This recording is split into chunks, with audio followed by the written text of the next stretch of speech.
यदा यदा ग्लानिर्भवति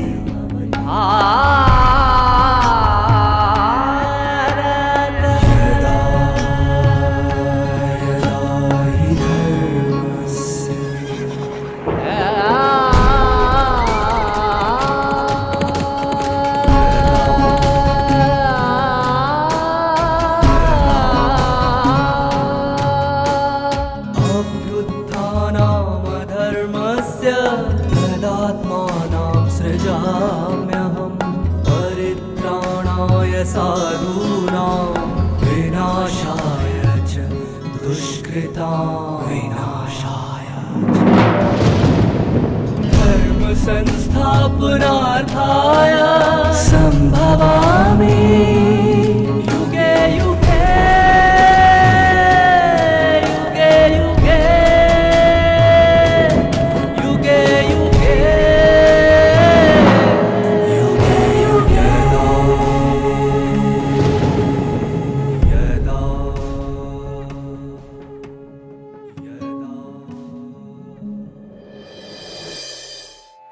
नियमित रीति से भगवान को याद करने का हमारे पास समय नहीं है। हर प्राप्ति के लिए उनके प्रति मुख से धन्यता का भाव प्रकट होना चाहिए। जिस प्रकार से हम मनुष्यात्माएं एक दूसरे के प्रति कृतज्ञता और समर्पणता का भाव रखते हैं, उसी प्रकार हमें परमात्मा के प्रति भी यही भाव रखकर उनकी याद में समय सफल करना है, जिससे हम समय व्यर्थ गंवाने से बच जाएंगे। ओम शांति। सर्वशास्त्रमय शिरोमणि श्रीमद् भगवद गीता सर्वकालीन सत्य गीता ज्ञानदाता के द्वारा उच्चारी हुई अनमोल महावाक्य है। दिल को छू लेने वाली, मानव जीवन की सारे परेशानियों को दूर करने वाली, जो स्वयं परमात्मा ने गीता ज्ञान दिया था, उसी गीता ज्ञान को शास्त्रों के रूप में हम सदियों से पढ़ते आए। जब हमारी नजर शास्त्रों के ऊपर पड़ी या नजरिया हमारी शास्त्रों की थी, जिसके कारण हम उसको भी एक शास्त्र समझकर, शतश्लोके पंडिता समझकर पढ़ते आए, लेकिन परमात्मा ने उसके अंदर जो छिपाई हुई थी ज्ञान संजीवनी, उसको हम समझ नहीं पाए। जैसे सदियों से हम लकड़ी को तो जानते हैं, लेकिन लकड़ी के अंदर आग भी है, हम नहीं पहचाने। एक दिन अकस्मात ही संघर्ष हो गया, दो लकड़ियों के टुकड़े का तो आग निकली, तो हमें पता चला इसके अंदर आग भी छिपाई हुई है। इसी तरह मानव मात्र ने परमात्मा के इस अद्भुत ज्ञान धारा को समझने में देरी कर दी, लेकिन इतनी भी देरी नहीं हुई। जब स्वयं परमात्मा आए तो हम ज्ञान समझ नहीं पाए।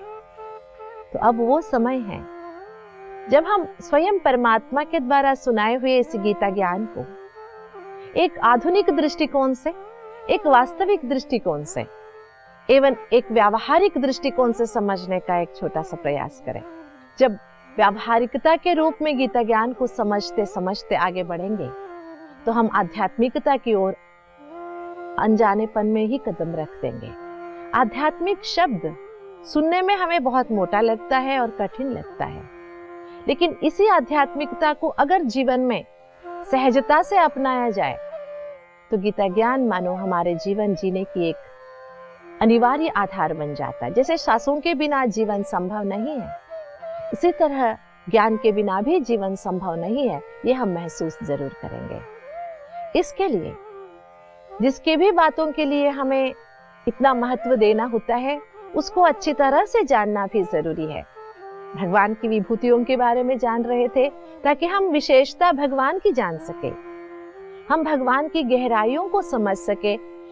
वैसे तो हम परमात्मा को पूरी तरह जानने में पूरी तरह शायद सक्षम ना भी हो, क्योंकि वो सागर है। सागर को हम अपने बुद्धि की गागर में जितना समाना चाहे समा सकते हैं, लेकिन इसमें हम हिम्मत कभी नहीं हारेंगे।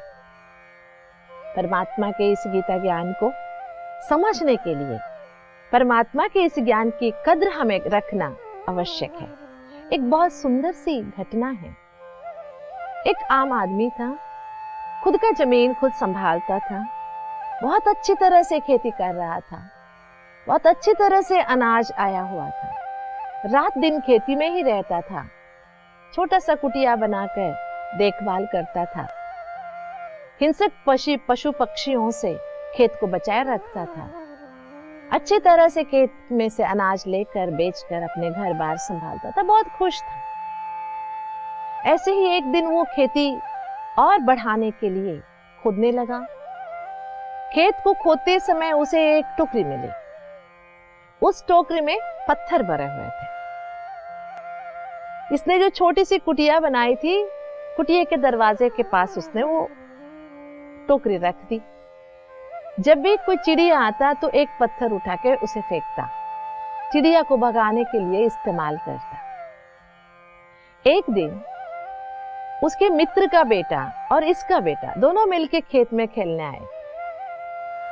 खेलते खेलते इसकी टोकरी पर बच्चों की नजर पड़ी। दोनों एक एक पत्थर उठाए और खेलने लगे। खेलते खेलते वो पत्थर लेके घर पहुंच गए। जैसे वो मित्र ने देखा, वो एक रत्नों का व्यापारी था। उसकी आंखें चौंक गई। उसने देखा कि ये तो पत्थर बहुत बड़ा हीरा है। तो उसने वो बाजार लेके उसका दाम पूछवाया तो 3 लाख का था। दौड़ के आया अपने मित्र के पास। अरे, तेरा जीवन तो धन्य हो गया, मालामाल हो गया तू। तेरे को जो पत्थर मिला है ये तो 3 लाख की है, और मेरे बेटे के पास एक है, तेरे बेटे के पास एक है, और कितने बचे हैं? टोकरी में देखा, भरी हुई टोकरी खाली हो रही थी, बस 3-4 ही बची हुई थी। खोजने लगा जहां जहां फेंका था। बहुत मुश्किल से जो फेंका था, कुछ तो नदियों में गिर गए थे, कुछ तालाब में गिर गया था। 4-5 उसे खोदने पर मिला। फिर ढूंढ के लाके अपने टोकरी में रखा, संभाला, और उस दिन के बाद उसके जीवन तो मालामाल हो गया। कहानी सुनकर आपको लग रहा है कहां पहले सुने थे? जी हाँ, बहुत बार सुनाते हैं। आपके हाथ में जो अवसर प्रदान हुआ है, चांस मिला है, उसे हाथ से खोना नहीं। ये बताने के लिए सारे पत्थर फेंक दिए, एक भी पत्थर नहीं बचा, एक ही पत्थर बच गया, तो ऐसे हम कहानी सुनते हैं। लेकिन इस कहानी में, इस उदाहरण में थोड़ा सा ट्विस्ट है। जिसके हाथ में परमात्मा के ज्ञान रत्न लग गए थे, अज्ञान के कारण उसे पत्थर रखकर वो फेंक रहा था। लेकिन जब ज्ञान की रोशनी मिली, ज्ञान की रोशनी उस पत्थर के ऊपर पड़ने के कारण वो चमक गई, तो वो समझ गया ये पत्थर नहीं है, रत्न है। बस बचा कुचा उसने संभाल लिया और रत्नों के खान परमात्मा के दरबार में हाजिर हो गया, खुद को धन्यवाद और खुदा को भी धन्यवाद करते हुए। जी हाँ, ये परिवर्तन हमारे जीवन में आना चाहिए। इसीलिए परमात्मा ने ये ज्ञान की रोशनी हमें दी है, जिसको हमने पत्थर समझा था। जीवन में जो अवसर हमें प्राप्त है, इसको पत्थर ना समझते हुए हर घड़ी को एक हीरा समझकर उसका इस्तेमाल अच्छी तरह से करें। हम अहम सर्वस्य प्रभवो मत्तः सर्वः पर्वतते इति मात्वा भजन्ते माम बुधा भाव समान्वितः। जो मेरी महत्ता को समझता है और समझकर आगे बढ़ता है, वो संशय मुक्त हो जाता है, मेरी आदि को समझ लेता है, मेरी कही हुई बातों पर आगे बढ़ना शुरू कर देता है। जी हाँ, जो परमात्मा को अहम सर्वस्व प्रभवो मत्तः सर्व प्रवर्तते, सभी मेरे पीछे चले आते हैं, मैं सबसे आदि हूं। सर्वस्व प्रभवः, सबका आरंभ मैं ही हूं। इसलिए हम जो भी काम करते हैं, परमात्मा को बुलाए हम शुरू नहीं करते। कोई भी काम हमारी हो, भले हम किसी की तिथि कर रहे हो, श्राद्ध कर्म कर रहे हो, तो भी हम परमात्मा को बुलाते हैं। कोई अच्छा कर्म कर रहे तो भी हम परमात्मा को बुलाते हैं, क्योंकि परमात्मा के बिना इस धरती पे कुछ नहीं हो सकता है। इसी को हमने पहले भी कहा कि हमने कह दिया कि परमात्मा सर्वव्यापक है, वो ही सब कुछ करता है। वो सब कुछ करता नहीं है, लेकिन सबके जीवन की शुरुआत उसी से शुरू हुई, क्योंकि हम उनसे जुड़े हुए हैं, क्योंकि सबका आदि अनादि ताकत वही परमात्मा है।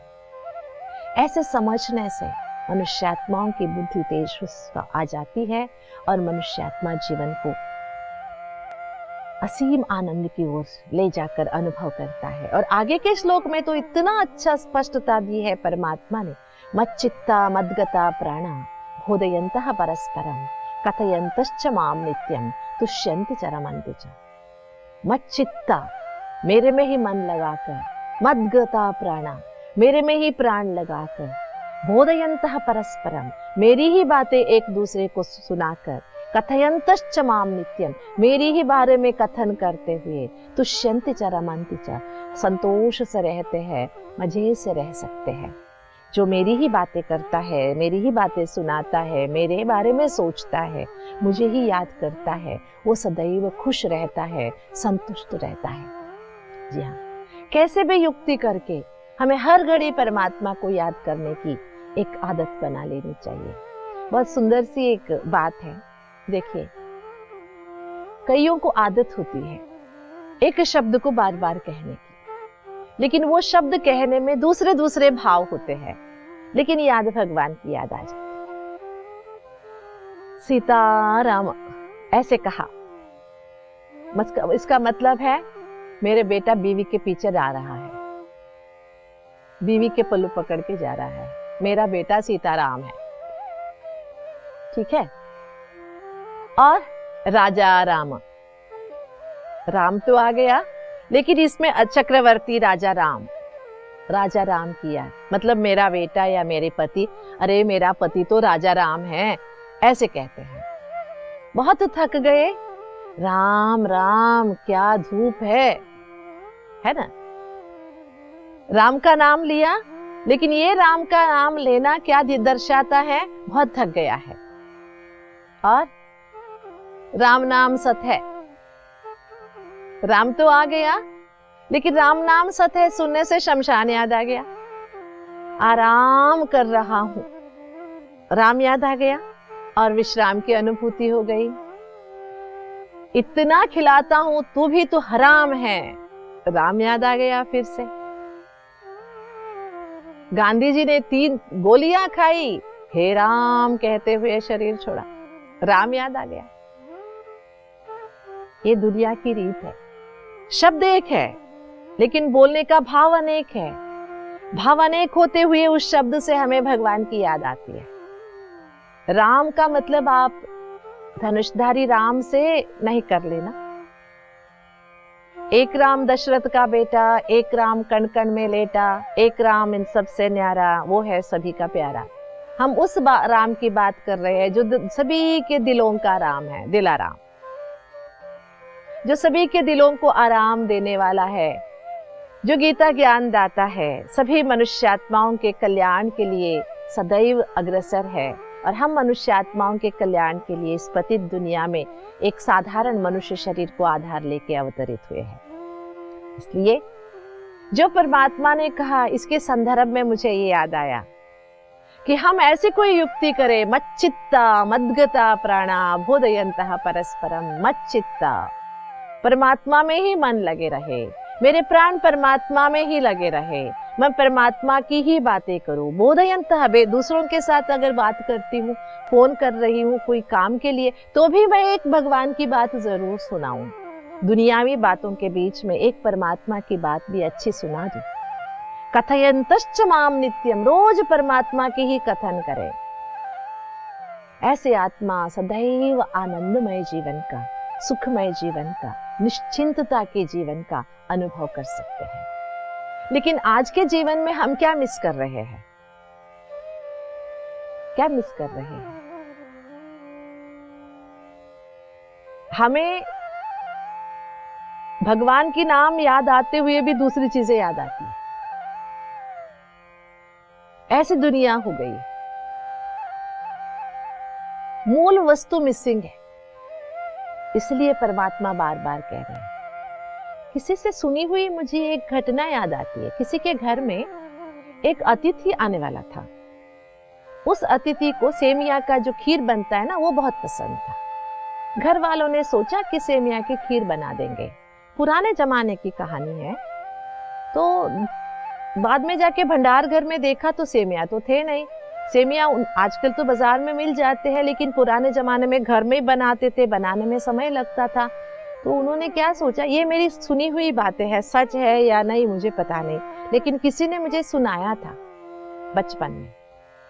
उनके घर में एक दादाजी का पुराना चमड़े का जूता पड़ा हुआ रहता है, बारिश के पानी में भीगा हुआ, बहुत मुलायम सा हो गया होता है। वो क्या सोचते हैं, अभी तो समय नहीं है, हमको सेमिया की खीर तो बनानी ही है। जूते को उठा लाए, बहुत नरम था, कद्दूकस कर दिया, उसके साथ सब कुछ, खीर में जो भी चीज डालते हैं सब डाल दिया, और सेमिया की जगह ये कद्दूकस डाल दिए। जो मेहमान आए थे बहुत मजे से खाए। पूछा गया खीर कैसा था, खीर तो बहुत अच्छा था, लेकिन सेमिया पता नहीं जुबान में अटक रहा था, ऐसे उन्होंने बोला। ऐसे किसी बुजुर्ग ने मुझे अनुभव बताया था, क्योंकि उसमें सेमिया तो थे नहीं ना, वो सेमिया की जगह चप्पल को कद्दूकस करके डाला हुआ था। अजीब सा लगेगा आपको सुन के, लेकिन सच में हमारे जीवन में खीर के सब गुण हैं, लेकिन खीर जो मूलतः सेमिया का होना चाहिए था वो है नहीं। मतलब जो भगवान की यादें होनी चाहिए थी, भगवान के लिए धन्यवाद निकलना चाहिए था। हम दूसरों के लिए कितना धन्यवाद करते हैं। रास्ते चलते हम गिर गए, किसी ने उठाया, पानी पिलाई, अस्पताल ले गए, तो जिंदगी भर हम धन्यवाद करते रहेंगे। उसके जन्मदिन पर बेस्ट विशेस भेजते रहेंगे, गिफ्ट भेजते रहेंगे, कहते रहेंगे अगर तू नहीं होता आज मैं जिंदा नहीं होता, ये कहते रहेंगे ना। लेकिन जिसने जिंदगी दी है, जो जीवन का दाता है, उसका तो कभी कद्र करते नहीं। इसलिए मूल वस्तु से भटक गए और ऊपरी हिस्सों से हम जुट गए। तो क्या करेंगे अभी? जिस खीर की कहानी सुना रही थी मैं, उस कहानी के लिए उस बुजुर्ग ने मुझे कहा था, उसको हम कहते हैं मच्छी का खीर। जहां मैं रहती थी उस एरिया में वो बहुत फेमस कहानी थी। किसी के घर में ऐसे हुआ था, मच्छी का खीर खिलाया था ऐसे। देखिए, हम भी कहीं तो मच्छी का खीर नहीं खा रहे हैं। मूल वस्तु ही मिसिंग है। परमात्मा को छोड़ के सब कुछ है, दूध है जिसमें भी ड्राई फ्रूट्स है, बहुत कुछ है, हमने मावा डाला हुआ है, उसमें घी डाला हुआ है, सब कुछ है, लेकिन मिसिंग क्या है? परमात्मा ताकत, भगवान की जो धन्यवाद होना चाहिए था दिल से, वो नहीं है। तो परमात्मा के इस विभूति योग के माध्यम से हम बच्चों को ये समझानी है कि हम सब मनुष्य आत्माएं एक दूसरे के ऊपर बहुत कुछ शरणागत कर रहे हैं, सौंप रहे हैं, अर्पण कर रहे हैं। ये मेरा प्यारा है, ये मेरा प्यारा है। अरे हम सन्यासी है क्या? दुनियावी रीत से एक दूसरे को हम देते रहेंगे। अरे दीजिए ना, किसने मना किया? दुनियावी रीत नीत सब निभाइए, लेकिन दुनियावी रीत नीत निभाते हुए दूसरी दुनिया का भी रीत नीत कुछ है ना, उसे भूल गए क्या? क्या परमानेंटली यही रहना है कि परमात्मा के पास जाना भी है? लोग कहते जब जाने का समय आएगा तब देखा जाएगा, लेकिन तब कुछ नहीं होगा। अभी से आदत डालनी पड़ेगी। इसलिए 24 घंटे हम अपनों को खुश करने में, अपने की तारीफ करने में, अपनों की सुविधाएं देखने में लगाते हैं। तो क्या हम घंटे में 5 मिनट परमात्मा को खुश करने में या परमात्मा के साथ रहकर खुश रहने में समय व्यतीत नहीं कर सकते? इधर उधर की बातें करने में 8-10 घंटे लगा देते हैं, तो क्या थोड़े समय हम परमात्मा की बातें नहीं सुना सकते, नहीं सुन सकते? यही तो परमात्मा कहते हैं, मच्चित्ता मद्गता प्राणा, मेरे में ही लगाए रखो। उसको क्या पड़ा है? अगर हमने उसमें अपने दिल नहीं लगाया, उसकी बातें नहीं की, तो उसे कोई नष्ट होगा क्या? वो तो भरपूर है, कभी अखुट है, कभी खुटने वाला है नहीं। लेकिन ये क्यों है कि जितना जितना हम उसकी बातें करेंगे ना, तो हमारे अंदर की जो ये व्यर्थता है, परचिंतन है, बीती बातों के कारण दुखी होने का स्वभाव है, ये सब कम होता जाएगा। हम अपने अंदर से खुश होते जाएंगे, खुशियों के खजाने से भरपूर होते जाएंगे। जितनी हमारी जिंदगी खुशी से भरपूर होगी, हम दूसरों को भी खुशी दे सकेंगे ना। कि जो मेरे पास है वही तो मैं दूंगी। आज किसी के पास जाओ तो हम दुखी होते हैं, अशांति होते हैं, परेशान ही होते हैं। हर कोई अपना कष्ट ही बांटता है, कोई अपना खुशी नहीं बांटता है। लेकिन हम बहुत बड़े महसूस करते हैं, कष्ट आने पर वो मुझे ही याद करता है। लेकिन आपको ये क्यों नहीं महसूस होता, खुशी आने पर आपको वो क्यों नहीं याद करता? क्या कष्ट बांटने से कष्ट कम होगा और बढ़ेगा? कोई भी चीज बांटने से बढ़ेगा। खुशी बांटने से जैसे बढ़ता है, ऐसे कष्ट भी बांटने से और बढ़ेगा। उसका भी बढ़ाया आपने, और आपने भी रिपीटेडली उसको अपने अंदर रिकॉर्ड किया, जिसको मिटाना बहुत कष्ट लगेगा, मिटाने में कष्ट लगेगा। इसलिए परमात्मा की ये जो बातें हैं, इसको हम मन से लगा के, दिल से लगा के, समझ के, ये परमात्मा की जो उपदेश समझते थे हम, लेकिन ये उपदेश नहीं है, ये एक बाप के बच्चों के प्रति हित चिंतन है, शुभ चिंतन है कि मेरी बातें सोचो, मेरे पास आओ, मेरी ही बातें सुनाओ, मुझे ही देखो, मेरे में दिल लगाओ। तो तुम्हारे जो भी अनचाहे चीजें हैं ना, जिसको सदियों से छोड़ने की प्रयास कर रहे हो, जन्मों से साथ लेके चल रहे हो, टोकरी उठा उठा के, गठरी उठा उठा के थक गए हो, उतारने की विधि नहीं जानते हो, मैं सुना रहा हूं ना। ये विधि हम अपनाते हुए आगे बढ़ेंगे और जीवन की इस यात्रा में जिस मुकाम तक हम पहुंचना चाहते हैं, वहां अवश्य पहुंचेंगे। कई बार परमात्मा की इन बातों को सुनते हुए मन में एक प्रश्न जागृत होता है कि हम अभी खुश ही है ना, फिर खुशी की क्या बात है? ठीक है, आप खुश हैं, तो क्या आप सभी को खुशी दे रहे हैं? अगर आप खुश हैं, तो आपसे खुशी दूसरों को महसूस हो रही है? आपके साथ में जो रहते हैं, आपके साथ जो काम करते हैं, आप जिनके साथ समय बिताते हो, आपने जो पाया है उनको आप महसूस करा सकते हो। जबकि आप बीमार है तो महसूस करा सकते हो, आप दुखी हो तो महसूस करा सकते हो। तो आपके अंदर खुशी है। अगर आपकी खुशी महसूस होती भी है तो वो तात्कालिक है, क्योंकि आपकी जो खुशी है ना, वो है ही तात्कालिक, शाश्वत नहीं है। लेकिन अगर हम शाश्वत स्वरूप परमात्मा के साथ रहने का अनुभव करते हैं, तो उस शाश्वतता की जो अनुभूति है, वो हम सभी को शाश्वत रूप में दे सकेंगे। लोग हमारे पास आना चाहेंगे। आप कहेंगे हमें किसी के साथ रहना पसंद नहीं है। क्यों पसंद नहीं है? क्योंकि हम अभिमान के कवच में बंधे हुए हैं। अगर अभिमान का कवच टूट जाएगा, परमात्मा की शक्ति की महसूसता हो जाएगी, तब तो हम सबके साथ रहना पसंद करेंगे, सभी को खुश देखना पसंद करेंगे। आजकल लोग दूसरों को खुश देखते हैं तो सोचते हैं इनकी खुशी कैसे खत्म करें, क्योंकि हमारी नेगेटिविटी क्यों चलती है हमारी, क्योंकि हमारी पॉजिटिव एनर्जी के साथ कनेक्शन ही नहीं है। इसलिए हम अपना कनेक्शन पॉजिटिव एनर्जी के साथ, एलिवेटेड एनर्जी के साथ, सुप्रीम एनर्जी के साथ कायम बनाकर रखेंगे, जिसके आधार से हम भी खुश रहेंगे, दूसरों को भी खुश करेंगे। ओम शांति।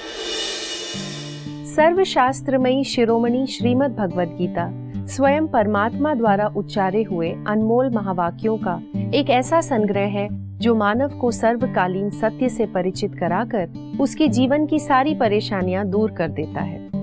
परमात्मा से प्राप्त इस ज्ञान को तो हम सदियों से शास्त्रों के रूप में ही पढ़ते आए, और इसीलिए इसमें छिपी हुई जीवन संजीवनी को हम समझ ही नहीं पाए।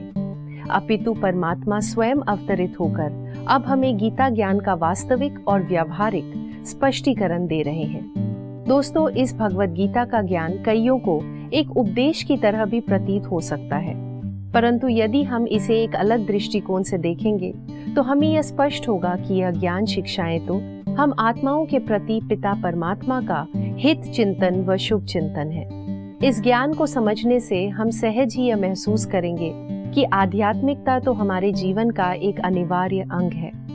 अगर हम शाश्वत रूप परमात्मा के साथ रहने का प्रयत्न करते हैं तो हम सभी को इसकी अनुभूति करा सकेंगे। इसीलिए हम अपना संबंध सर्वोच्च सकारात्मक ऊर्जा के साथ कायम बनाकर रखेंगे, जिसके आधार से हम भी खुश रहेंगे और दूसरों को भी खुश करेंगे।